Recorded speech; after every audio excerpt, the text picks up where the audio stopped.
नमस्ते. माझं नाव रेश्मा पुणेकर, भारतीय बेसबॉल संघाची कर्णधार. तर मी बारामती तालुक्यातील तरडोली एक माझं खेडेगाव आहे. त्या गावातून मी खरं तर बिलॉंग करते आणि माझं जे 10वी पर्यंतचं जे शिक्षण आहे, ते माझं न्यू इंग्लिश स्कूल लोणी भापकर जे आहे, त्या ठिकाणी झालेलं आणि खरं तर बेसबॉल हा खेळ मी त्याच ठिकाणी शिकले. माझे जे कोच होते, जगताप सर म्हणून होते, त्यांनी मला हा खेळ खरं तर शिकवला आणि त्या ठिकाणीच माझे 2-3 नॅशनल झालेले होते आणि त्याच्यानंतरनं मी बारामतीला गेले, की शारदाबाई पवार महिला महाविद्यालय जे आहे, त्या ठिकाणी मी प्रवेश घेतला आणि मग ग्रॅज्युएशनपर्यंत तिथे खेळत गेले. तिथे सुद्धा मी कंटिन्यू नॅशनल खेळत घेतले. पण 2013 मध्ये 2017 मध्ये मी पहिले इंटरनॅशनल खेळले, जे हाँगकाँग या देशामध्ये झालेलं होतं आणि तिथूनच खरी तर माझी खेळाची सुरुवात झाली.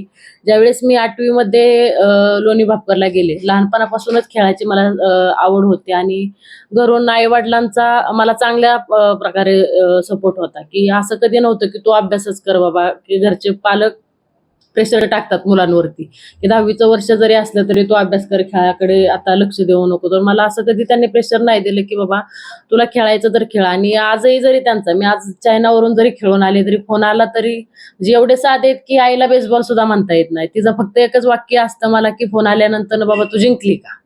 आणि जेवली का? काय करते आणि कधी येणार आहे घरी? एवढंच फक्त ती मला विचारत असते. म्हणजे एवढी साधी माणसं आणि ही साध्या माणसांनी एवढा त्यांनी माझ्यावरती विश्वास दाखवला आणि विश्वास दाखवल्यानंतर त्या विश्वासाला कुठेतरी तडा न जाऊ देता आज मी इथपर्यंत पोहोचले. आणि दुसरी गोष्ट अशी की समोर परिस्थिती अशी होती आणि कमी वयामध्ये जबाबदारी घेण्याची मला संधी मिळाली, की खेळाच्या माध्यमातून म्हणा किंवा बाकीच्या गोष्टींच्या माध्यमातून म्हणा आणि त्या गोष्टीतूनच मला भरपूर काही गोष्टी शिकायला मिळाल्या.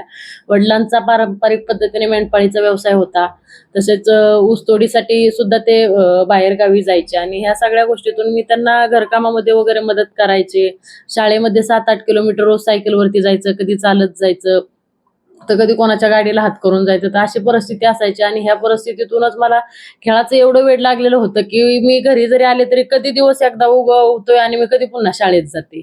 आणि तासाला तर मी काय बसतच नसायचे जास्त. मी कंटिन्यू ग्राउंडवरतीच प्रॅक्टिस करत असायचे आणि ह्या सगळ्या गोष्टीनंतर आज जवळ 12-13 वर्ष झाले. 12-13 वर्षानंतर कुठे तरी आज मी त्या चांगल्या पदापर्यंत जाऊन पोहोचले.